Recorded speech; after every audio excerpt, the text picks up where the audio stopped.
Muhammad Lutfi anaknya. Yang khitan siapa? Muhammad Lutfi. Ya, Muhammad Lutfi sama Muhammad Arfan. Ya. Bismillahirrahmanirrahim. Assalamualaikum warahmatullahi wabarakatuh.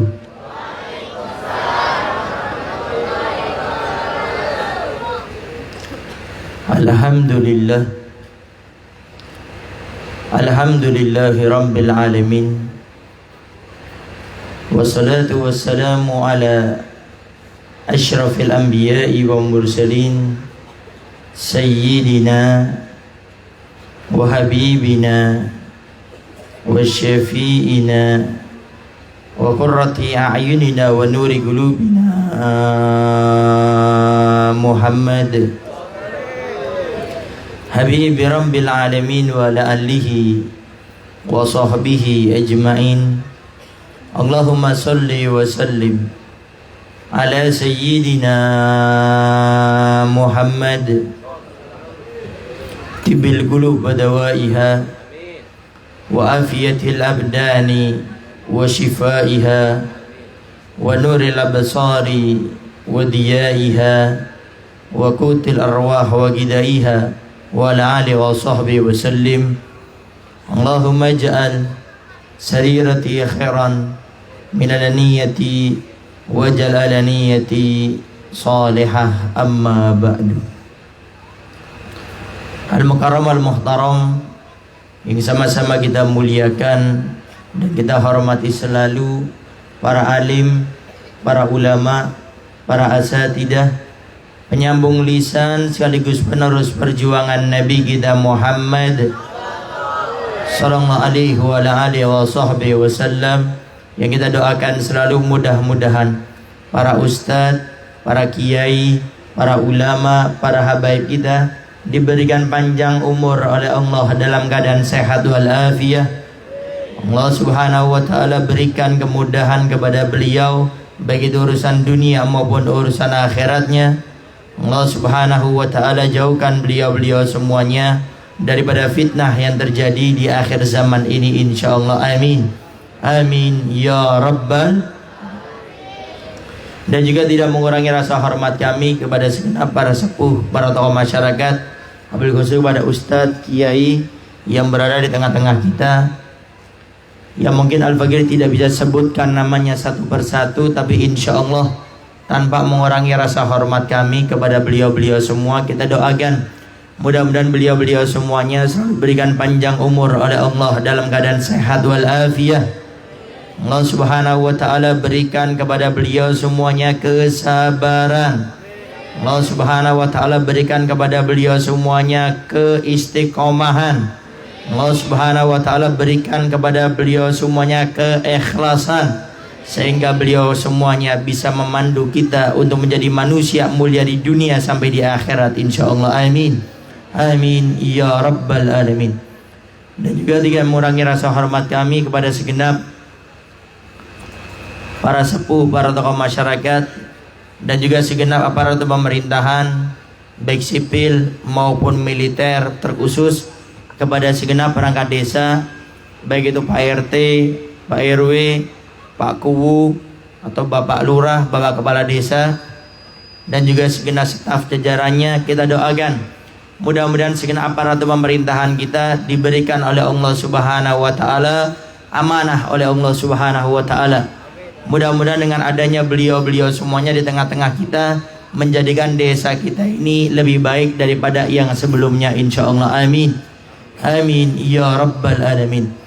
Dan juga tidak mengurangi rasa hormat kami kepada segenap para orang tua kami, para bapak dan ibu-ibu, para hadirin wal hadirat, terkhusus kepada keluarga besar daripada Ananda Muhammad Lutfi dan Ananda Muhammad Arfan, yang berkah wasilah perantara beliau-beliau ini saat ini kita bisa berkumpul, bersilaturahmi, belajar ilmu bersama. Mudah-mudahan dengan adanya acara tasyakuran ini Allah jadikan beliau berdua termasuk anak-anak yang kelak dibanggakan oleh Nabi Muhammad SAW. anak-anak yang bakal bisa memberikan cahaya di tempat ini, anak-anak yang kelak mudah-mudahan akan menjadikan orang tuanya bangga dengannya, dan terkhusus mudah-mudahan adanya beliau semuanya ini menjadikan desa ini insya Allah mendapatkan pandangan khusus daripada Nabi kita Muhammad SAW. Amin, amin ya rabbal alamin.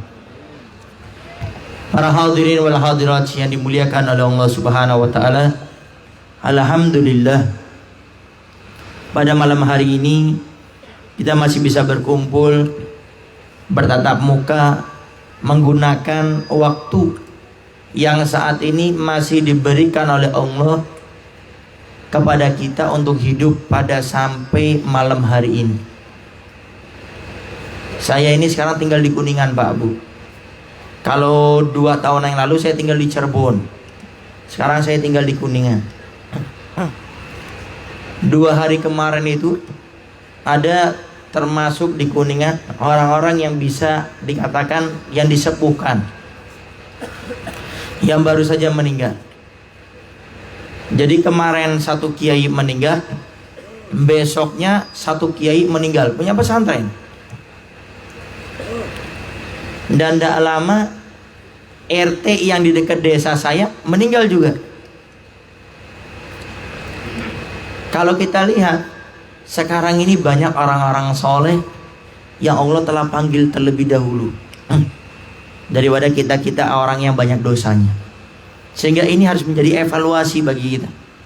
Kalau sudah orang-orang soleh, para ulama ini satu persatu dicabut nyawanya oleh Allah Subhanahu wa taala, ini jangan-jangan hadis Nabi yang Nabi pernah sabdakan, inna min asratis sa'ah an yurfa'al ilmu.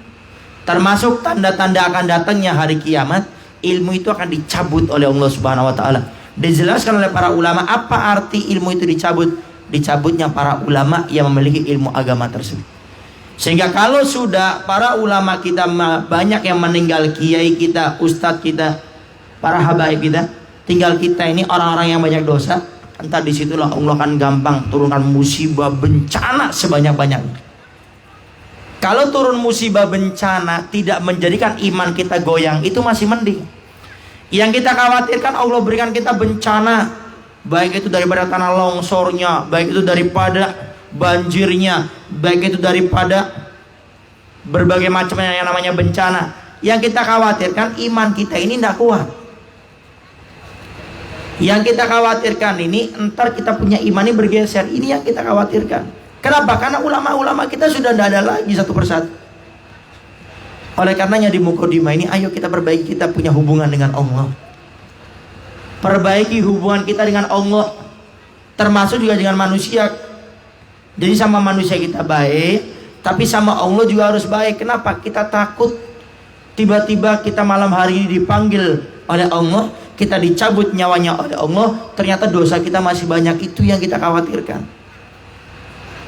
Ada seorang syekh, dia itu bertanya kepada muridnya, wahai muridku, kamu tahu kenapa kamu dan saya sampai sekarang ini masih hidup? Si murid menjawab, ya syekh, saya tidak tahu. Engkau mungkin lebih tahu daripada saya. Akhirnya syekh tersebut menjawab, kamu dan saya masih hidup sampai malam hari ini, masih hidup sampai saat ini, karena Allah masih mencintai kita untuk kita bertobat kepada Allah Subhanahu wa taala. Jadi sungguhnya kita ini masih hidup pada sampai detik ini, Pak Bu. Ini karena Allah masih cinta sama kita. Diberi kesempatan untuk bertobat sama Allah, nyesel, meninggalkan, bertekad tidak melakukan lagi, diberi kesempatan oleh Allah. Tapi kalau kita sudah meninggal dunia, itu nggak ada, Pak Bu. Untuk bertobat itu tidak akan diterima oleh Allah. Sehingga pada saat ini kita maksimalkan, kita punya waktu maksimal. Kalau kita ingat, setiap kita bangun tidur, kita ini disunahkan untuk baca doa. Apa doanya? Apa enggak ini? Ini pernah tidur enggak ini? Pernah tidur? Pernah? Ibu pernah tidur? Kalau bangun baca doa? Atau nyari HP? Ini ibu-ibu zaman now ini. Nenek-nenek tidur cari HP selfie. Posisi bangun tidur, upload. Nabi ajarkan sama kita baca doanya, Pak. Alhamdulillahilladzi ahyana ba'dama amatana wa ilaihi nusyur.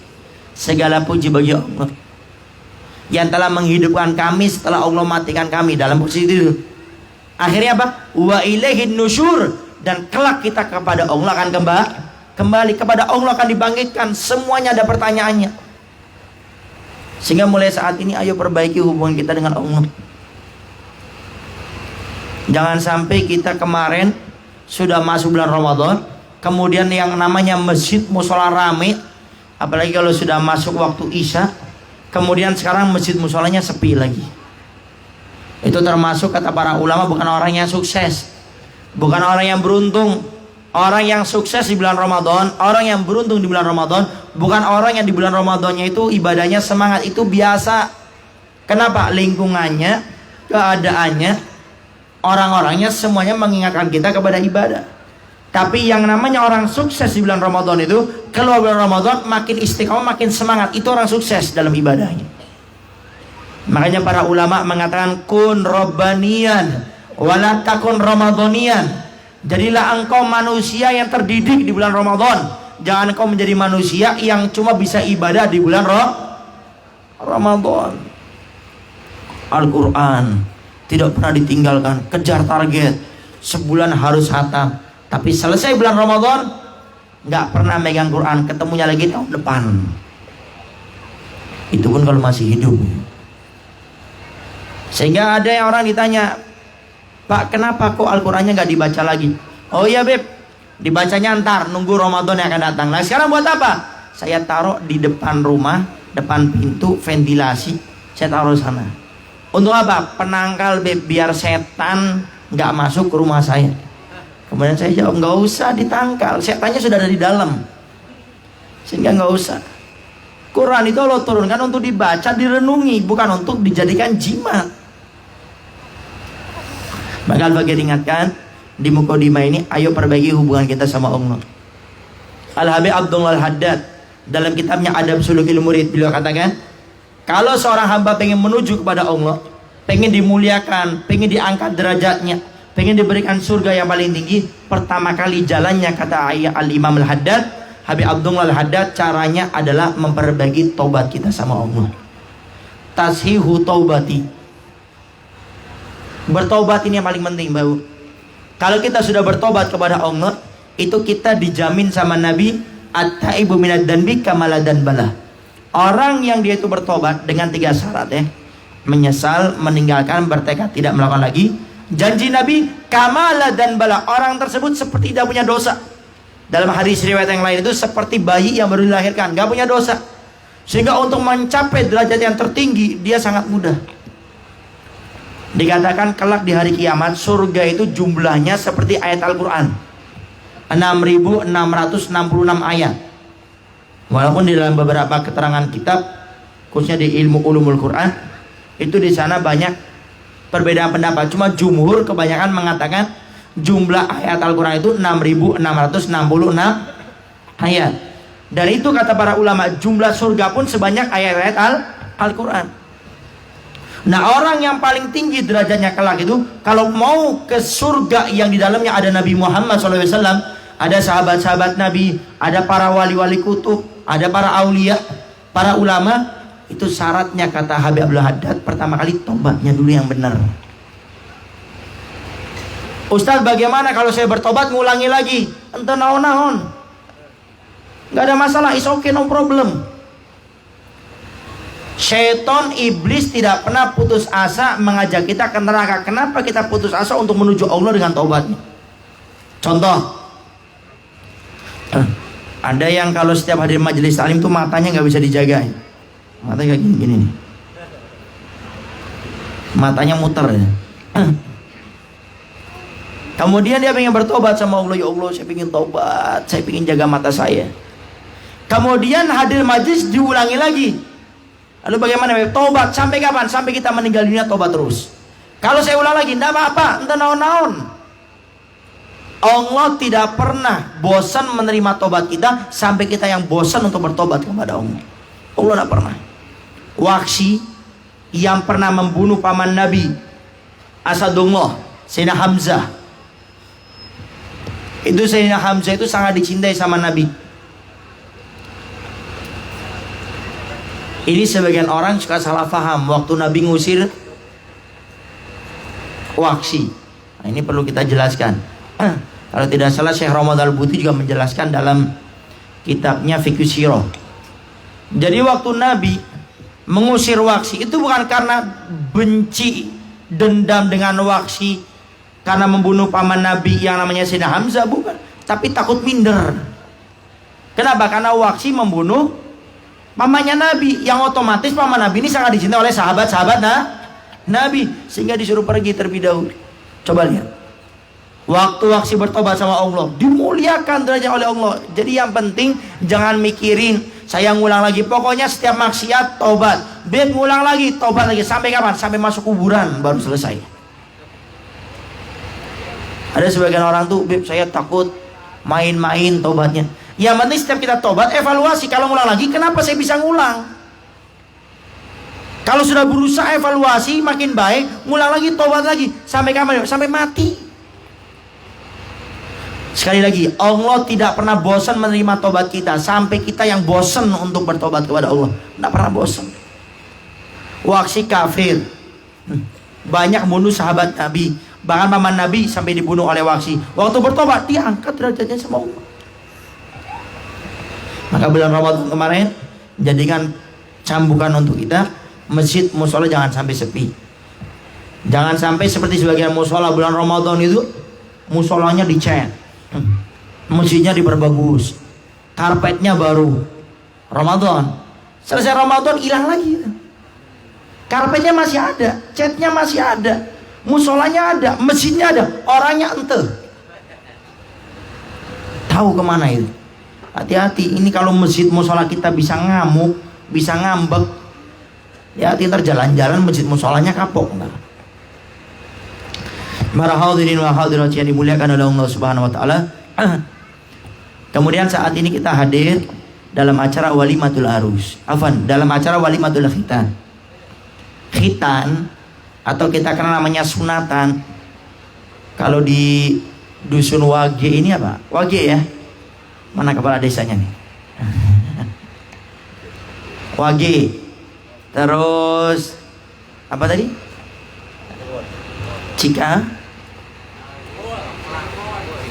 Cingambul. Bukan, Wakelan. Wakelan, Cingambul. Saya tadi pesenin, Bib, jangan sampai salah nyebut nih. Wage. Saya bilang saya sekalian nyebutnya Windu Haji, boleh enggak? Jadi kita hadir saat ini dalam acara walimatul khitan. Sunat itu apa sih? Kalau bahasa orang sini sunat itu apa? Khitan. Oh, khitan bahasa Arab dong. Sepitan, sempit jalan. Karena dipersempit ya. Sempitan. Hah? Sepitan. Oh, sepit. Malam baru sekali ke sini, kurang fase kayaknya. Sepitan itu atau khitan atau sunat itu ajaran daripada ajarannya Nabi kita Muhammad SAW. Bagi laki-laki wajib. Makanya barangkali yang sudah 70 tahun belum sunat, ntar sunat ya. Bisi barangkali. Nabi Ibrahim 80 tahun baru khitan. Jangan khawatir, ntar pakai benduk. Karena di jalan pakai kudum itu benduk kalau kata orang sekarang. Jadi yang belum sunat jangan khawatir, ntar pakai benduk kayak motong daging. Nah, kalau yang perempuan ada yang mengatakan wajib, cuma jumhur mengatakan sunat. Tapi tetap kalau bisa perempuan juga sunat. Al-Fakir tidak panjang lebar masalah khitan, cuma yang ingin Al-Fakir tekankan pada malam hari ini, khitan ini itu adalah salah satu cara untuk bagaimana kita mengenal daripada ajarannya Nabi kita Muhammad SAW. Makanya biasanya acara-acara kayak gini itu manggil ustadz, kiai, ulama. Di dalamnya apa yang ditegaskan? Bagaimana sih kaitannya khitan ini dengan ajarannya Nabi Muhammad SAW? Dan itu banyak, luar biasa. Tapi saat ini saya ingin bahas satu saja. Khitan ini itu disunahkan itu. Ini kita bicara masalah sunnah. Sunat itu disunahkan itu di hari ke-7. Jadi anak baru lahir 7 hari disunahkan di khitan. Saya punya anak 4 baru. Saya baru punya anak 4 baru 4. Itu anak saya yang pertama di usia 14 hari. Karena waktu mau ke-7 Pak tutup tempat khitannya. Jadi akhirnya nggak jadi. Sunnahnya kalau nggak bisa hari ke-7 kelipatannya 14, 21, 28, 35 seterusnya. Anak Al-Fagir, anak saya yang 2, 3, 4 7 hari semuanya. Kenapa? Sunnah. Nah itu dijelaskan oleh para ulama. Ada 7 kesunahan. Ntar ada kaitannya dengan masalah pendidikan anak. Ada 7 kesunahan yang harus dilakukan seorang ayah dan ibu orang tua untuk menyambut anaknya yang baru dilahirkan. Ada 7. Ini tolong diingat. Kenapa? Karena ini kaitannya dengan anak-anak kita di masa depan. Kalau pengen tahu anak kita akan menjadi orang besar, lihat di masa kecilnya. Kalau masa kecilnya baik, insya Allah masa depannya jauh lebih baik. Tapi kalau di masa kecilnya kita sebagai orang tua membiarkan rusak anak kita, kedepannya jauh lebih rusak lagi. Apalagi zaman sekarang ini.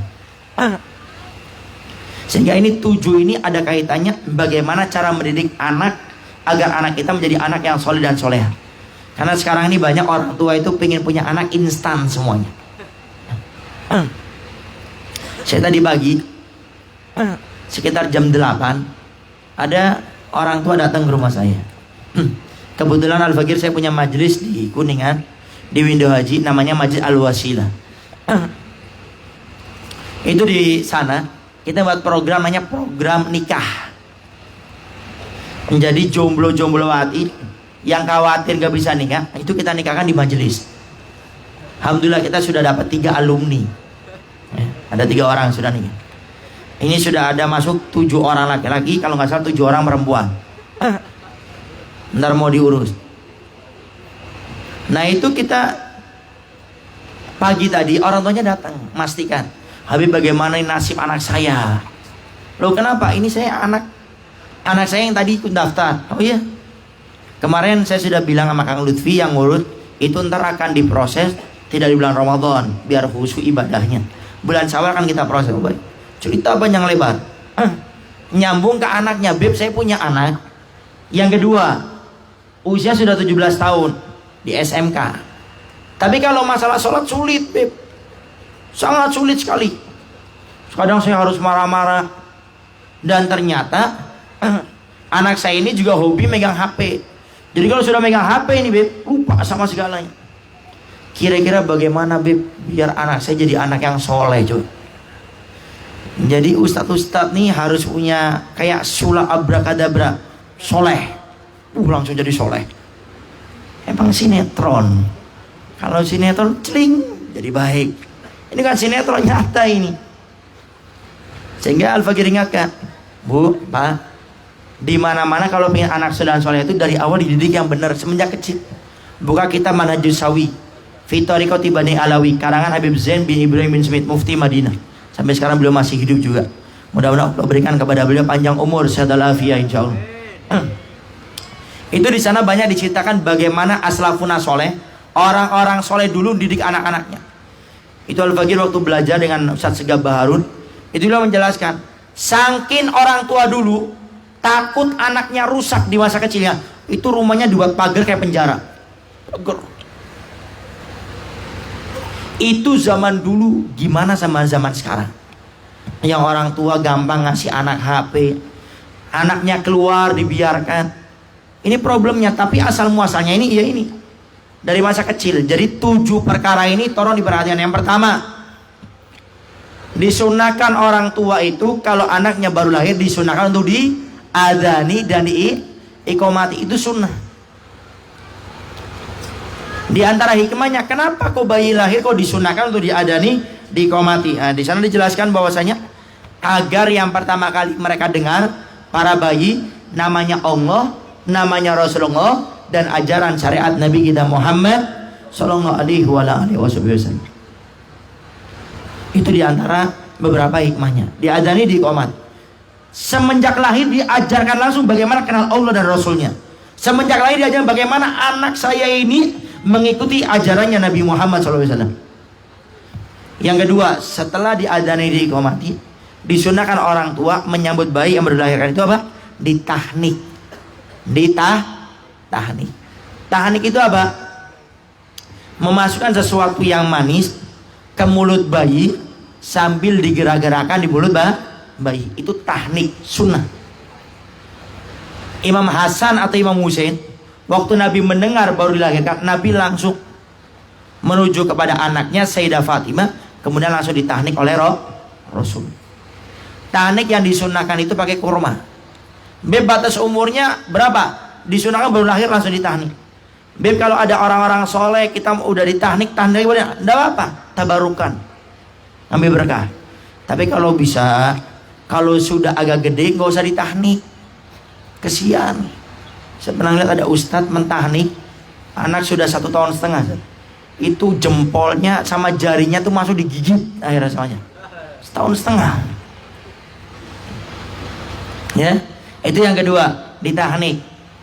Kemudian yang ketiga, disunahkan juga setelah ditahnik itu diberi nama. Jadi diberi nama sampai seterusnya itu diberi nama, disunahkan di hari ke-7, sunnah. Di hari ke-7. Jadi kita punya anak, itu disunahkan dikasih nama di hari ke-7, sunnahnya ini. Dan nama yang paling baik kata Nabi dalam beberapa hadis riwayat dijelaskan yang dimulai dengan Abdu untuk anak laki-laki. Abdullah, Abdurrahman, Abdul Ghafur, Abdul Rahim. Pokoknya Abdu. Dalam hadis riwayat yang lain, namanya para nabi, namanya para rasul. Dalam hadis riwayat yang lain, nama yang baik itu yang dimulai dengan Ahmad atau Muhammad. Jadi depannya itu Ahmad atau Muhammad. Ahmad siapa? Contoh Muhammad Novel, ya. Ahmad siapa? Siapa namanya? Ahmad Miftah. Yang namanya Ahmad atau Muhammad. Beb kalau sudah terlanjur ngasih nama, boleh nggak diganti? Sunnah. Nabi pernah mengganti beberapa nama, termasuk bukan cuma nama anak, nama tempat kalau kurang bagus itu disunahkan diganti. Nabi pernah ada satu jalan itu namanya saya lupa, pokoknya ada api-apinya gitu, diganti sama Nabi namanya. Beb kalau sudah ganti nama wajib nggak potong tumpeng? Nggak wajib. Ada oknum-oknum biasanya ganti nama ya kacang hijau berkat. Tidak ada kewajiban tumpeng, berkat, kacang hijau, amplop, tidak ada. Ganti nama datang ke Ustaz Kiai ulama minta berkah diganti nama. Saya di Dalwa, saya mondok di Jawa Timur, Bangil Pasuruan, tempat Habib Gures mondok. Kemudian ada Buya Yahya mondok. Saya mondok di sana. 2001 saya masuk pondok, lulus SD. Saya izin berhenti 2012. Itu saya masuk ke formal, jadi mondok plus ikut formal. Saya waktu daftar tuh kok namanya aneh-aneh. Tapi saya perhatikan kok nggak ada nama aneh-aneh ini. Tapi waktu saya duduk di SMP waktu itu belajar sore, ini saya kenal. Tapi namanya bukan ini. Kok waktu dipanggil Fulan, contoh namanya siapa? Mardono, nggak ada ya nama Mardono ya. Mardono hadir, loh namanya bukan Mardono. Contoh namanya Hamzah, kok Mardono? Saya ngobrol, oh iya, itu nama saya full nama jahiliyah dulu. Sekarang sudah diganti sama Abu Yazid, diganti namanya Hamzah. Jadi tidak apa-apa ganti nama. Ingat tidak wajib potong tumpang apalagi kacang hijau. Nah. Yang keempat, disunahkan di hari ke-7 itu apa? Adalah memotong rambut. Makanya awas nih, khususnya bapak-bapak. Jangan heran kalau lagi hadir acara maulud atau Isra Mi'raj pas mahal qiyam ada satu bapak bawa anak bayinya, sampingnya bawa kayak apa ini? Apa namanya ini? Hah? Nah, tatakan lah, nggak main. Bawa tatakan, kemudian biasanya ada airnya, ya. Kemudian biasanya ada gunting. Itu lagi disunahkan potong rambut. Tapi nggak usah bingung, potong rambutnya berapa? Sekedarnya dikit. Nah, Ambil yang dipotong, masukkan ke tatakan air tersebut. Jangan motong rambut orang, mau dipangkas. Entah dikomplain sama orang tuanya. Nah, setelah dipotong itu disunahkan di hari ketujuh. Yang kelima, setelah dipotong itu disunahkan, itu rambut yang sudah dipotong itu ditimbang, kemudian dikeluarkan dengan berat perak. Kalau bisa emas, tapi umumnya perak. Itu sunnah. Dikeluarkan dengan berat perak. Itu disunahkan di hari ketujuh. Kemudian disunahkan lagi di hari yang selanjutnya adalah apa? Akikah.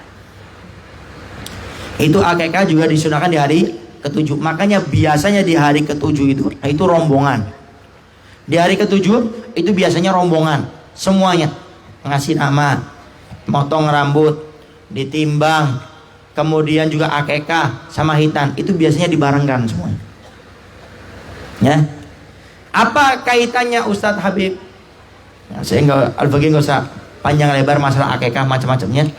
Apa kaitannya sekarang dengan kita memperhatikan 7 perkara tadi? Dikatakan bahwasanya mendidik anak paling mudah itu di masa kecil, bukan di masa besar. Sehingga kalau kita ingin memiliki anak yang soleh-soleh semenjak kecil, perhatikan dengan baik. Para ulama kita mengatakan mengukir, ngurus anak, mendidik anak di masa kecil itu seperti mengukir di atas batu, gampang, mudah, jelas, kelihatan. Tapi kalau sudah ngurus anak di masa besar, itu sama seperti menulis di atas air, nggak kelihatan, susah. Sehingga dengan adanya acara walimatul khitan ini, kita diingatkan bagaimana kita harus mendidik anak. Semenjak kecil Bapak Ibu semuanya, tolong didik anaknya dengan baik. Semenjak kecil, semenjak dini. Contoh, kita nggak usah jauh-jauh. Biasanya kita sering baca manaqib Syekh Abdul Qadir Al-Jalani. Di antara manaqib Syekh Abdul Qadir Al-Jalani, di usia 6 sampai 7 tahun, itu beliau pertama kali mau masuk pesantren, mondok, belajar, itu dipesankan sama ibunya, nak, kamu sekarang mau pesantren, mau mondok, mau belajar. Ibu pesan cuma satu. Apa, Bu? Ibu pesan dimanapun kamu tinggal, jangan pernah berbohong, jangan pernah berdusta. Baik Ibu. Perjalanan ikut rombongan, subhanallah, di pertengahan jalan ini rombongan ini dicegat dengan perampok, semuanya dirampok, semuanya. Sampai yang paling belakang itu punya Syekh Abdul Qadir Al-Jalani. Si perampok ini ngeliat sinis, ini anak kecil nggak punya uang. Iseng ngair si perampok nanya, anak kecil punya uang enggak? Ada. Kamu tahu siapa saya? Tahu. Siapa saya? Perampok. Tapi kenapa kamu jujur? Kamu tahu kalau kamu beritahu kamu punya uang, apa yang saya akan lakukan? Ya diambil uang saya. Kenapa kamu jujur? Cerita. Saya ini sekarang mau pesantren, saya mau belajar. Ibu saya pesen jangan berbohong di manapun, sehingga saya tidak boleh berbohong. Akhirnya si perampok nanya, mana uangnya? Karena dilihat tidak ada, sakunya ini tidak ada. Mana uangnya? Kamu simpan di mana? Dikasih tahu, ini di dalam sini. Di dalam sini ada kantong. Ibu saya yang buat di dalam kantong ada uang. Mana uangnya? Akhirnya ini perampok tiba-tiba bergetar seperti ketakutan, bibirnya juga bergetar, tiba-tiba mengatakan, demi Allah saya akan bertobat daripada kejelekan saya. Dipanggil semua anak buahnya, anak buahku, sini. Ada apa? Wahai Tuhan, sekarang saya mau bertobat sama Allah. Sekarang saya mau ngikut sama anak ini. Sekarang kamu silakan lanjutkan kamu merampok. Saya akan bertobat kepada Allah, saya ikut anak ini. Kemudian dijawab setelah itu oleh mereka, wahai Tuhan, kami ini jadi perampok dari dulu tuh ngikut kamu. Kalau kamu ngikut sama dia, kami semuanya bertobat, kami ngikut sama kamu. Kami ikut sama engkau. Kata Syekh Abdul Qadir Al-Jalani, ini murid saya waktu saya pertama kali akan mondok. Punya santri, punya murid waktu usia 6 sampai 7 tahun usia tamyiz. Muridnya siapa? Perampok. Karena apa? Karena Jujur. Dari mana jujurnya? Pendidikan daripada orang tua. Makanya ya para orang tua, kalau kita pengen sukses didik anak, pengen punya anak yang soleh dan soleh, satu saja malam hari ini. Ingat ini. Apa itu? Jadikan anak kita ini amanah dari Allah. Jadikan anak kita ini adalah tanggung jawab kita di hari kiamat di hadapan Allah. Jangan pikirkan tanggung jawab di hadapan manusia. Orang bilang anak gak baik, itu cuma di dunia Pak Bu. Tapi di hari kiamat, itu kehidupan kita abadi. Antara surga sama neraka, gak ada nomor 3. Gak ada istilah kayangan tuh gak ada. Gentayangan gak ada ya. Ustadz, saya pernah lihat ada orang kemarin meninggal ditabrak kereta. Kemudian malam-malam saya lihat itu datang rohnya ke rumah. Kemudian datengin ke orang-orang yang lainnya mengganggu. Pak, Bu, Bapak Ibu, kalau ada orang cerita kayak gitu, coba lihat. Itu orang pasti hobi nonton sinetron. Coba lihat. Orang kalau sudah meninggal dunia, dibawa ke liang kubur, masuk ke alam yang nomor 4, namanya alam barzakh, alam kubur. Karena kita punya alam ini 5. Semuanya kan kita masuki. Pertama namanya alam arwah. Dulu kita pertama kali dikumpulkan di akhirat itu alamnya namanya alam arwah. Yang kedua namanya alam rahim ibu. Karena nggak ada manusia lahir dari magicom, nggak ada. Ya, manusia lahir dari apa itu yang bunyi-bunyi? Genset, nggak ada. Genset dinyalain, nggak ada. Semua lahir dari rahim ibu. Yang ketiga namanya alam dunia. Yang keempat namanya alam barzakh. Yang kelima namanya alam akhirat. Orang kalau sudah alam dunia selesai, dia punya umur, dia akan masuk alam keempat, namanya alam barzakh, alam kubur. Dalam kubur ini ada 2 malaikat ya Allah ciptakan khusus untuk mengawal ngurusi orang yang baru masuk alam barzakh. Dan sifat malaikat Allah sifat dalam Al-Quran, la yasuna ma amaruhum wa yaf'aluna ma yu'marun. Malaikat itu tidak pernah maksiat, ngelawan Allah nggak pernah, dan setiap diperintah sama Allah pasti dilakukan, tidak pernah ngeyel malaikat itu. Malaikat tersebut namanya malaikat mungkar nakir. Malaikat mungkar nakir itu apa tugasnya? Menanyai. Setelah ditanyai bagaimana, akan diberikan nikmat atau diberikan siksa. Coba buka kitab namanya Nurul Dolam, syarahnya kitab Aqidatul Awam. Itu kalau tidak salah di kitab tersebut dijelaskan bagaimana keadaan seorang setelah ditanyai oleh malaikat mungkar nakir. Ngapain? Apa selonjoran, tiduran, ngopi, ngeteh? Apa yang dilakukan setelah ditanyai oleh malaikat mungkar nakir? Dijelaskan. Kalau orang tersebut yang meninggal ini ahli ibadah, taat kepada Allah, sholatnya rajin, puasa Ramadannya rajin, kemudian hubungan sama manusia baik, maka dia akan didatangi malaikat mungkar nakir keadaannya dalam keadaan pakai baju yang putih-putih. Malaikat mungkar nakir sebagus-bagusnya wajah. Kita kalau didatangi orang yang bagus, orang yang rapi, bersih, kita senang. Itu malaikat mungkar nakir keadaannya seperti itu. Kemudian kita ditanya dengan lembut. Setelah itu kita bisa jawab. Setelah itu malaikat mungkar nakir akan mengatakan, naumakal arus. Tidurlah engkau seperti tidurnya pengantin baru. Pengantin baru itu tidur nggak terasa, tiba-tiba sudah subuh aja, subuh ya. Setelah itu diberi nikmat. Makanya biasanya kalau ada orang meninggal dunia, kita membaca doa apa? Allahumma ja'al kuburohum raudhatun min riyadil jannah. Ya Allah, jadikan kuburan mereka itu seperti taman daripada taman-taman surgamu. Artinya apa? Entar setelah meninggal dia di barzakh, itu kuburannya akan dibuat luas oleh Allah seperti taman-taman surga. Itu kalau amal mereka soleh. Habib, apa bahasa Sundanya? Apa? Ente nyaho ya? Nggak bisa tuh ente nyaho. Hah? Ente bisa, ente terang. Ente tiasa. abdi ente tiasa bahasa Arab Habib.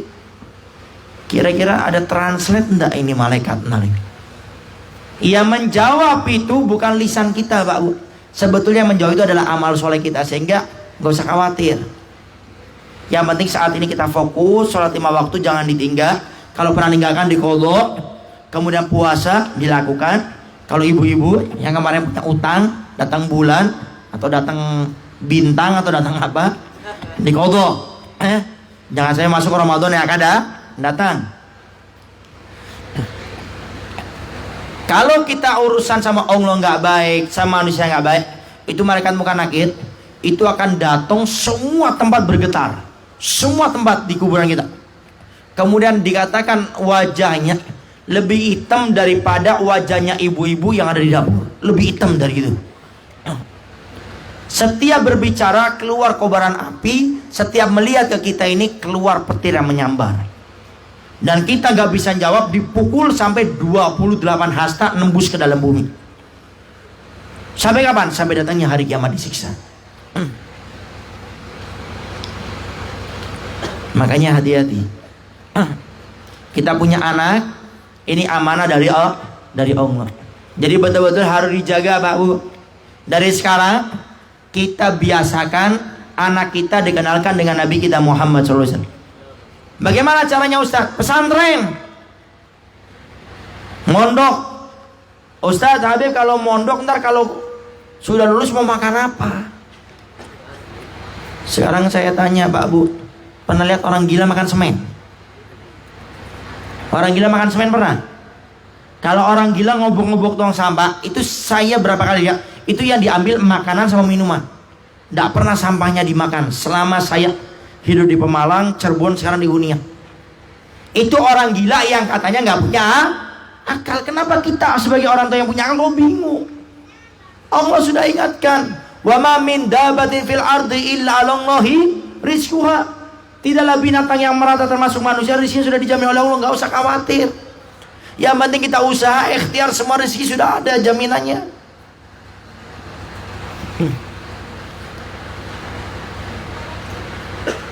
Sekarang Pak Bu, saya berapa kali ya di televisi sama di media sosial, ada S3 alumni luar negeri, S3, S2, S3, alumni Jerman jadi apa? Taksi. Ada yang alumni luar negeri juga jadi apa? Tukang semir sepatu. Loh, Beb kan punya titel, punya ijazah. Iya, kenapa? Karena ijazah tidak menjamin rezeki, Allah yang menjamin semuanya. Saya nggak tahu di dusun Wage ini orang tuanya itu cita-citanya sama anak apa. Yang saya tahu, semua orang tua punya cita-cita sama anaknya. Cuma cita-cita terbesar itu satu. Apa itu? Pengen anaknya jadi anak yang soleh dan soleh. Anak kita titel S1, S2, S3, S4 sudah, tapi kurang ajar sama kita sebagai orang tua. Omongannya kasar, perbuatannya ndak baik, dimintain tolong nggak mau, sudah nikah suruh ke rumah nggak pernah mau. Apa itu yang diinginkan orang tua? Ndak mau. Orang tua pengen anaknya itu menjadi anak yang soleh dan soleha, jadi anak yang baik. Sehingga kalau pengen anaknya soleh dan soleha, pahamkan mereka masalah agama. Beb, saya ndak bisa, ente tiasa pesantren.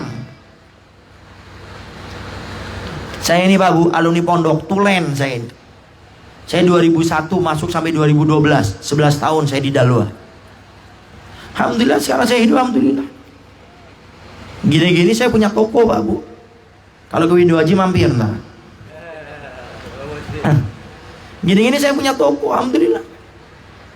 Saya ini Pak Bu, kalau mau jujur, saya pernah ngitung sama saya punya istri. Ngitung kasar. Mah yuk ngitung yuk sekali-kali. Ngitung apa Bi? Sebulan tuh kita butuh ngeluarin uang berapa? Ini ngitung saya men. Gitu. Ada beberapa orang yang ikut sama saya harus pikirkan hidupnya.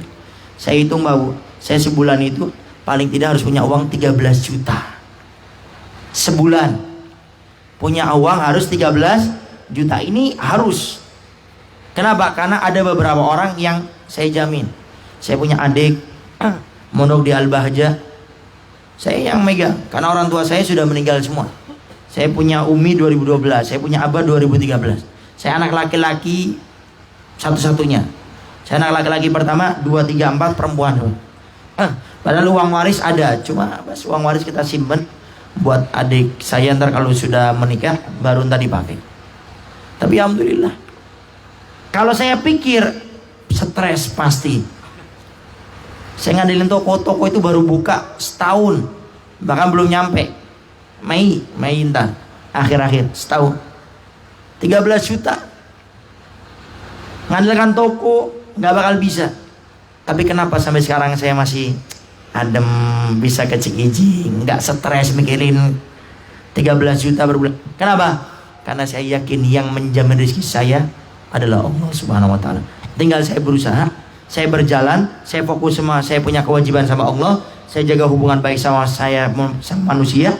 Kemudian saya punya ilmu, pernah pesantren, sedikit demi sedikit kita aja selesai. Enak hidup.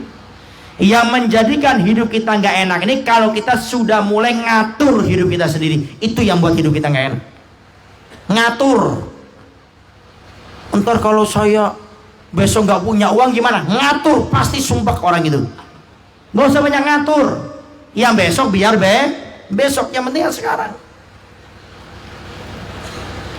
Apalagi sudah ngatur hidup, ngikutin gaya hidupnya orang lain. Pak, tetangga sebelah punya motor, masa kita belum punya motor? Pak, tetangga sebelah sudah punya mobil, masa belum punya mobil? Pak, tetangga sebelah sudah punya kereta api, masa kita belum punya kereta api? Pak, tetangga sebelah sudah punya pesawat, masa kita belum punya pesawat? Suaminya ngomong, Bu, tetangga sebelah istrinya 2. Bingung kan? Jadi nggak usah ngikutin gaya hidupnya orang lain. Hidup ini kita pasrahkan sama Allah, enak. Nggak usah tahu yang bukan urusan kita. Pokoknya sekarang kita berusaha. Kita punya anak di pesantren, masukkan Bapak. Alhamdulillah. Saya 11 tahun berarti di pesantren ini. Alhamdulillah sekarang hidup. Saya nikah 5 tahun. Alhamdulillah sudah punya anak 4. Berarti bukan 13 juta lagi, sudah lebih lagi. Saya tahu hitung-hitungan itu kalau sudah belanja sama istri sama anak. Buat beli pampers saya hitung ini berapa. Buat beli susu ini berapa. Udah kelihatan. Cuma kalau saya pikirin pusing. Tapi kalau nggak dipikirin enak, bisa ngopi, bisa ngeteh, bisa ke Cikijing, ke Dusun Wage, enak. Makanya untuk anak Pak Bu, yang penting bagaimana anak kita ini paham agama itu. Ini perlu saya tekankan, bagaimana anak kita paham agama. Kalau Bapak Ibu tidak bisa anaknya di pesantren, bawa ke majelis taklim. Sekarang saya tanya, Bapak dulu nih yang bapak-bapak, yang punya anak, anaknya dibawa ke sini, angkat tangan Pak. Angkat tangan aja. 1, 2. Yang belakang ada? 3 lah ya. 3. Coba yang 4. Tidak apa-apa, tidur-tidur juga tidak masalah. Ntar ada keterangannya di kitab Ta'lim Ta'lim. Yang ibu-ibu yang punya anak, anaknya dibawa, angkat tangan. 1, 2, 3, 4, 5, 6, 7, 10 lah. Yang lain mana? Ini saya sudah cross check berkali-kali. Saya kalau ngisi majelis taklim malam itu saya sering tanya masalah ini. Saya ngisi di acara hari Ahad, saya sering tanya masalah ini. Jawabannya hampir sama. Mana anaknya Bu? Di rumah. Ngapain Pak? Jaga gawang katanya. Jaga TV. Makanya jangan heran anak kita rusak tuh kayak gitu. Makanya saya nggak heran Pak Bu kalau ada orang tua datang ke saya, Beb, saya sudah jadi berusaha orang tua yang baik, jadi contoh, jadi panutan. Saya selalu berjamaah, hadir majelis taklim. Tapi kenapa anak saya masih rusak? Saya cuma senyum, saya tanya tadi, Pak Bu, sering hadir majelis taklim? Sering Beb. Oh, hampir tiap minggu malah. Baik. Anaknya dibawa enggak? Cuma senyum aja ya. Ini jadi problem kita gitu loh. Makanya kalau pengen anak kita jadi baik, minimal bawa ke majelis taklim. Di dalam kitab Ta'lim Ta'lim, saya lupa namanya imam siapa itu. Itu dicerita ada salah satu imam, dia bercerita, saya ini menjadi ulama seperti sekarang ini, kata beliau, termasuk ulama yang luar biasa di zamannya. Saya bisa menjadi ulama seperti ini Itu bukan karena saya pintar waktu mondok, bukan. Karena saya cerdas, bukan. Tapi setiap saya waktu di masa kecil, ayah saya selalu membawa saya ke majelis taklim. Setiap ada majelis, saya selalu dibawa. Kemudian ayah saya dari jauh berdoa, ya Allah, jadikan anak saya seperti ulama tersebut, ya Allah. Setelah selesai, saya dibawa oleh ayah saya, kemudian dimintakan doa kepada ulama tersebut. Karena sebab itulah saya menjadi ulama seperti saat ini. Buka manaqib Imam Ghazali, Sahibul Ihya Ulumuddin. Bagaimana beliau bisa menjadi orang seperti itu? Sama ceritanya kayak gini juga. Karena wasilah orang tuanya. Makanya Pak Bu, jangan sibuk hadir majelis taklim saja, anaknya dibawa. Ngantuk-ngantuk bawa. Tidur enggak apa-apa. Kenapa? Di majelis taklim ini Pak Bu, kita bukan bicara masalah ilmu saja. Di sini di tempat seperti ini Allah turunkan rahmat. Allah turunkan hidayah taufiknya di tempat-tempat seperti ini. Kenapa? Di tempat seperti ini disebutkan nama Allah, disebutkan firman-firman Allah, disebutkan namanya Nabi Muhammad SAW, disebutkan hadis-hadis Nabi, disebutkan nama para ulama, disebutkan perkataan para ulama, cerita orang-orang soleh. Bagaimana orang yang datang ke tempat tidak menjadi orang yang mulia. Makanya kepada semuanya yang datang ke tempat seperti ini, kok hatinya masih belum senang, nggak usah khawatir. Anda terus berusaha sambil perbaiki niat. Setiap datang ke tempat majelis taklim seperti ini, niatnya perbaiki. Saya datang ke tempat ini pengen cari doa Allah. Tunggu pada saatnya. Allah akan buat hati kita semuanya merasa tenang, nyaman. Bahkan setiap punya problem, keluar dari tempat seperti ini, Allah berikan semua solusinya. Semuanya. Ini pengalaman pribadi Pak Bu. Boleh percaya boleh tidak, cuma ini sudah saya alami. Saya pernah punya problem agak lumayan berat. Karena ini kaitannya sama keluarga, plus orang tua baru meninggal. Saya bingung ini caranya gimana. Akhirnya saya mau ngisi acara di Pemalang, di saya punya desa. Saya niat, ya Allah, saya niat ngisi acara belajar ilmu agama di sana. Mudah-mudahan berkah saya hadir ke majelis taklim, Engkau berikan solusinya langsung kontan ya Allah. Saya hadir, saya pulang, saya nggak berbohong, ini majelis mulia. Saya pulang, Allah langsung kabulkan saat saya masuk ke rumah saya. Langsung dikabulkan, saya punya hajat. Langsung kontan Allah kabulkan. Kenapa? Niat dijaga kalau hadir majelis taklim. Niat kesini cari ilmu agama, niat kesini cari ridha Allah. Niat kesini pingin dapat cintanya Nabi Muhammad SAW, niat yang baik. Termasuk yang punya hajat, niatkan, ya Allah saya punya hajat ini, ya Allah mudah-mudahan pulang dari majelis ini Kau kabulkan hajat kami ya Allah. Yakin Allah akan kabulkan. Ana inda duni abdi bi falyadunu masya. Aku kata Allah ada pada sangkaan hambaku. Hambaku berprasangka baik, kebaikan aku akan berikan kepada mereka. Tapi kalau hambaku berprasangka buruk, jelek kepadaku, aku akan berikan prasangka buruk tersebut kepada mereka. Sehingga harus yakin. Nah, hati-hati ya. Tolong Bapak Ibu besok-besok anaknya dibawa ke majelis taklim. Saya punya guru Pak Bu, bernama Dr. Ustadz Sega Baharun yang kemarin ngisi di majelis milad ulang tahun yang pertama. Itu beliau pernah ditelepon. Ini pelajaran Pak Bu. Mumpung Bapak Ibu kita semua masih hidup, mumpung masih hidup, masih sehat, masih kuat. Ini ada seorang laki-laki nelpon saya punya guru, Ustadz Sega Baharun. Ustadz saya mau nanya. Oh silakan. Ustadz sebelumnya saya mau cerita. Saya ini Ustadz bekerja. Di kerjaan saya ini sebulan saya dapat gaji 27 juta sebulan. Tapi Ustadz saya punya ibu. Akhir-akhir ini ibu saya ini punya kebiasaan aneh. Setiap jam 2 malam itu minta dimandikan pakai air hangat, sehingga saya harus buat air hangat 2 jam Ustaz. Kemudian mandikan ibu saya butuh waktu 2 jam, sehingga waktu tidur saya hilang 4 jam Ustaz. Kata saya punya guru ini, Dr. Ustadz Sega Baharun, maaf Pak, to the point saja, langsung saja, yang mau ditanyakan itu apa sih sebetulnya?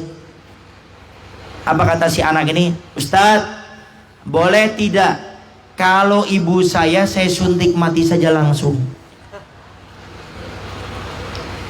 Kaget saya punya guru. Ini nyata. Setelah dicari tahu, ini anak semenjak kecilnya sama orang tuanya tidak pernah diberikan pendidikan agama, tidak pernah dibawa ke majelis taklim apalagi pesantren. Tapi semenjak kecilnya orang tuanya berpikir bagaimana anak saya masuk SD favorit, SMP terpadu, SMA teladan, masuk S1, S2, S3 terus, nggak pernah dikenakan agama, sehingga yang ada di otaknya setelah dewasa fulus, uang semuanya. Sehingga kalau ada yang menghalangi walaupun itu orang tuanya disingkirkan. Nah ini hati-hati Pak Bu, mumpung sekarang Bapak Ibu masih sehat, didik anak dengan baik. Yang lebih sakit hati lagi ntar Pak Bu, ingat ini, lebih sakit hati lagi ada dua. Pertama, kalau pas kita meninggal dunia anak kita nggak ada yang ingat sama kita. Kita sudah masuk kuburan itu nggak ada yang doain kita. Kita cuma dapat doa umum, wal muslimin wal muslimat wal mu'minin wal mu'minat. Tidak ada doa-doa Yasin, Fatihah, tidak ada. Kenapa? Karena semenjak kita hidup sebagai orang tuanya nggak pernah memberikan pendidikan agama sama anak kita. Hati-hati. Mumpung kita masih hidup, sekali lagi nih Pak, didik dengan baik. Yang kedua, yang paling sakit bagi seorang orang tua kalau tidak memberikan pendidikan agama, mengenalkan anaknya kepada Nabi Muhammad SAW. Yang kedua, yang paling sakit lagi, Nabi yang mensabdakan dalam hadis Sahih Muslim, orang tua ini sudah mau masuk ke surga, sudah mau masuk ke surga, di depan pintu surga, tiba-tiba datang seorang anak, ya Allah, engkau manakan itu orang tua? Kemudian dijawab, aku akan masukkan dia ke surga karena amal ibadahnya lebih banyak daripada maksiatnya.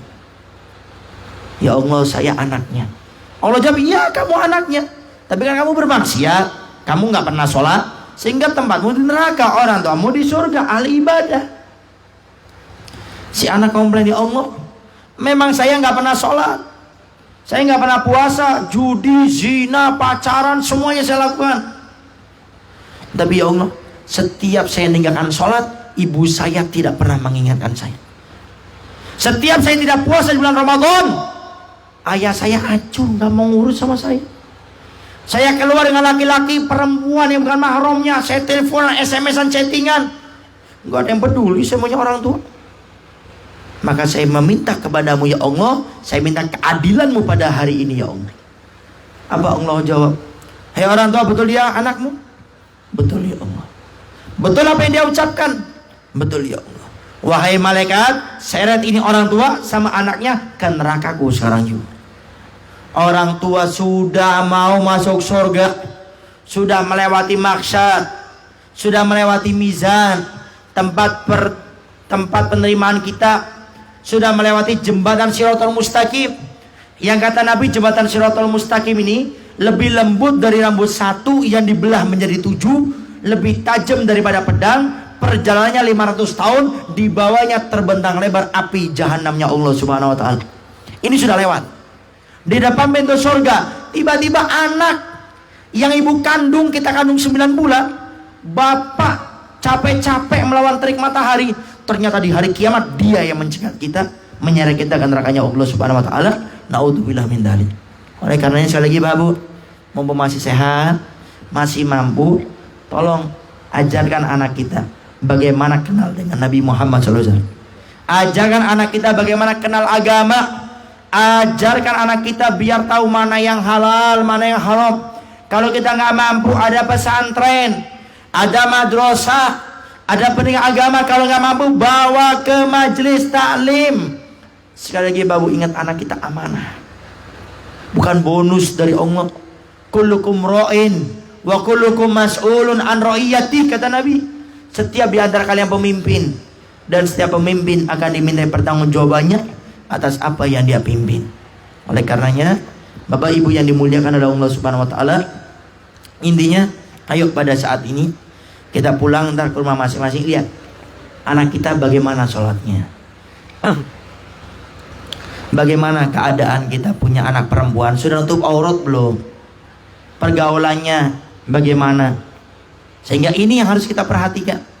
Jangan sampai kita sebagai orang tua merasa ahli surga, sholat selalu berjamaah, puasa Ramadan, selalu hadir majelis taklim, dekat sama ustadz, kiai, ulama, kesepuhan semuanya, tapi kita tidak peduli dengan kejelekan anak kita, kewajibannya, kemaksiatannya. Jangan salahkan, di hari kiamat Mereka akan menunggu kita di depan pintu surga Allah, akan siap menyeret kita ke nerakanya Allah Subhanahu wa taala. Para hadirin wal hadirat yang dimuliakan oleh Allah Subhanahu wa taala, mungkin itu saja yang bisa Al-Fakir sampaikan. Sama jangan lupa, ayo Al-Fakir tidak bosan-bosan. Al-Fakir saya di Windu Haji selalu menyeru, ayo para ustadz, kita bareng-bareng. Ayo para RT, para RW, kepala desa, lurah, para kesepuhan, perhatikan anak-anak muda. Jangan kita sibuk sama yang tua-tua. Majelis taklim ini istilahnya tuh biasanya banyak yang tua-tua. Kalau kata orang seberang sana itu sama yang bau tanah. Kita harus berani berpikir sama anak-anak muda. Kalau kita buka majelis taklim, kenapa yang banyak yang tua, yang mudanya tidak ada? Padahal yang muda jauh lebih banyak daripada yang tua-tua. Kita harus berani berpikir di mana mereka. Kita harus berani merombak. Jangan-jangan mereka belum mau ke majelis taklim, belum mau ke masjid, belum mau ke mushola. Yuk kita buat terobosan. Kenapa?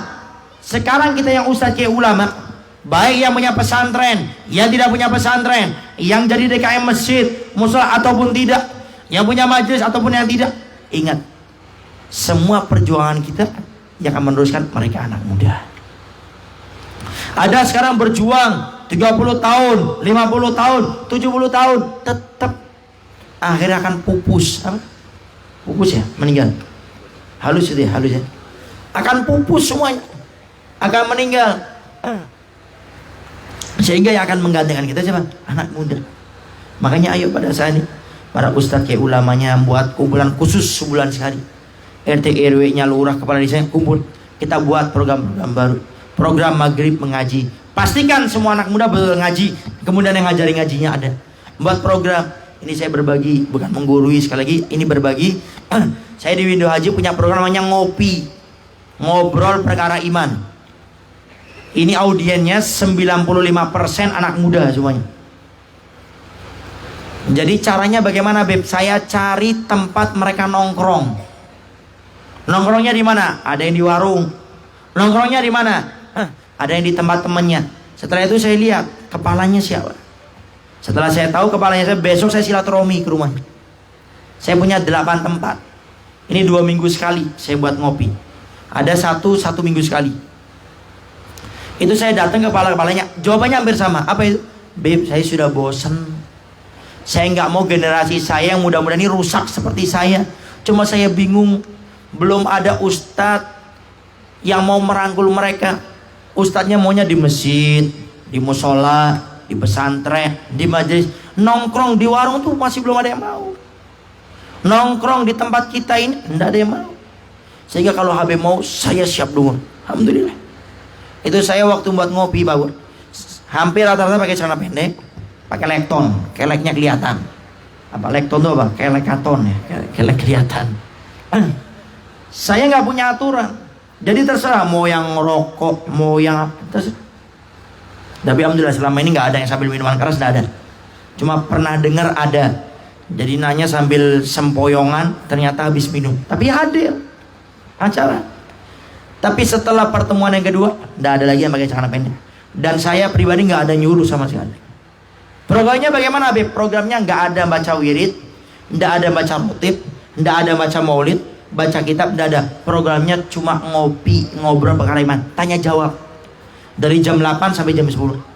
Maka alhamdulillah, dari RT RW-nya, Ustadz Kiai Ulama, kesepuannya semuanya bilang, Beb, musola kami nih, itu nggak ada anak muda di tempat kami. Tapi sekarang, Beb, subuh saja makmur sama anak muda sekarang, subuhnya. Apalagi duhur, maghrib, isanya, subuhnya makmur sama mereka. Kenapa? Setahu saya itu anak muda itu pengen diaku, itu aja. Pengen dianggap keberadaannya, pengen dirangkul semuanya. Alhamdulillah, kemarin saya ngadakan acara milad yang pertama kali, 90% anak muda semuanya. Dari mana ngawal? Itu. Jadi kita harus berpikir ke depan yang bakal meneruskan perjuangan kita mereka. Tapi kalau sekarang kita nggak mau capek ngurus mereka, nggak mau berjuang, jangan salahkan. 10 tahun ke depan ada anak-anak muda minum minuman keras di depan masjid musola kita. 10 tahun ke depan. Kalau hari ini kita nggak mau ngurus mereka, 10 tahun ke depan, jangan salahkan. Mereka berjudi, main gaple, domino depan pesantren, majelis, madrasah kita. Kalau hari ini kita nggak mau ngurus, kita sebagai RT, RW, lurah, kepala desa biarinlah.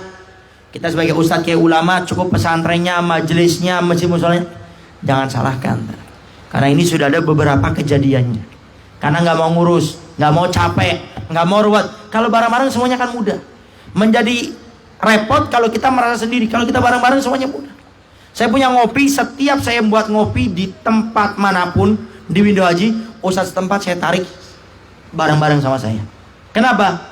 Karena saya pingin mereka dekatnya bukan sama saya, tapi sama ustadz setempat. Kemudian yang bakal ngurus mereka siapa? Ya ustadz setempat, bukan saya. Karena saya kesananya cuma 2 minggu sekali.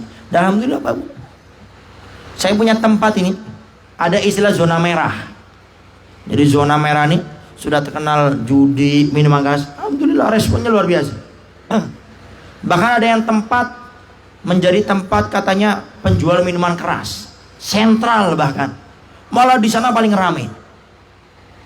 Jadi kalau saya simpulkan, anak muda itu gimana kita sebagai ustadznya.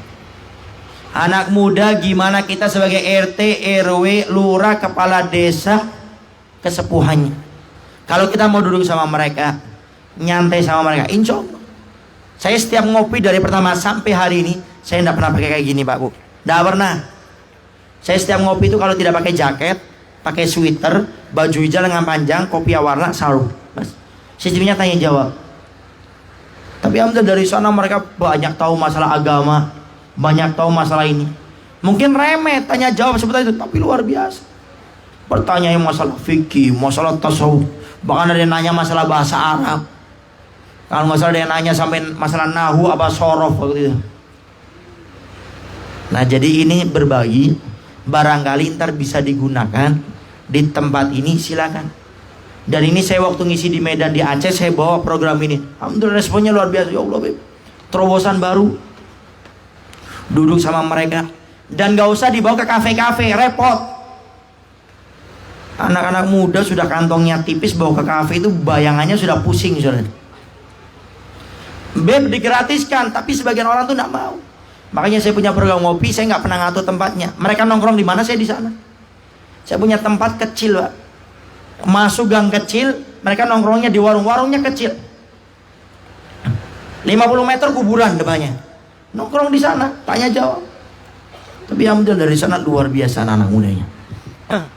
Para hadirin wa hadirat yang dimuliakan oleh Allah Subhanahu wa taala, mungkin itu saja yang bisa Al-Bagir sampaikan. Sekali lagi, intinya ayo pulang dari tempat ini Bapak Ibu, lihat anak-anak kita bagaimana sholatnya, puasanya. Kemudian bagaimana mereka hubungan dengan manusia. Jangan sampai kita menyesal waktu meninggal dunia anak kita tidak pernah doakan kita. Jangan sampai ntar kita mau masuk surga, anak kita nyegat kita di pintu surga sehingga menyeret kita ke neraka Allah karena kita tidak mau peduli dengan pendidikan agama mereka. Kita hanya sibuk dengan pendidikan formal, cari ijazah, titel untuk mereka. Oleh karenanya, mari pada saat ini jadikan anak kita sebagai amanah dari Allah Subhanahu wa taala, bukan bonus dari Allah Subhanahu wa taala. Itu saja yang bisa Al-Bagir sampaikan. Kurang lebihnya Al-Bagir minta maaf. Dan adapun doa, jangan bubar dulu. Ntar doa itu para kesepuhan yang ada di tempat ini. Ya, itu saja yang bisa Al-Bagir sampaikan. Kurang lebihnya Al-Bagir minta maaf dan mohon doanya selalu. Sama jangan lupa, barangkali mau pengen lihat kajian pada saat ini, bisa mengikuti media sosial Al-Bagir, media sosial saya. Lihat di Facebook, Instagram, di YouTube, di Telegram. Namanya Habib Novel Alatos. Kajian sekarang pun di-live-kan di Facebook. Karena yang YouTube-nya nggak ke bawah. Biasanya kita live di Facebook, Instagram, di YouTube. Nah, sekarang di Facebook. Cuma ntar biasanya di-upload ulang di YouTube. Ntar tinggal diikuti ya. Namanya Habib spasi Novel spasi Alatos. Atau klik saja Majelis spasi Al-Wasilah. Majelis Al-Wasilah. Ntar diklik, ntar keluar video-video Al-Bagir. Ya, silakan diikuti. Ntar juga kita insya Allah kalau nggak ada udur, setiap hari kita ada live khusus tanya jawab. Di siang hari jam 2 kita ada live khusus Facebook tanya jawab. Tanya jawab. Kemudian kalau sore kita setengah 5 sore live di Instagram. Khusus tanya jawab. Barangkali yang ingin ngikuti, pengen bergabung, silakan bisa mengikuti. Di sana insya Allah banyak kajian-kajian yang mudah-mudahan bisa bermanfaat. Itu saja yang bisa bagi sampaikan. Sekali lagi jangan bubar sampai ditutup oleh MC dan juga doa para kesepuhan. Itu saja yang bisa bagi sampaikan. Kurang lebihnya Al-Fakir minta maaf dan mohon doanya selalu. Akhirul kalam. Assalamualaikum warahmatullahi wabarakatuh.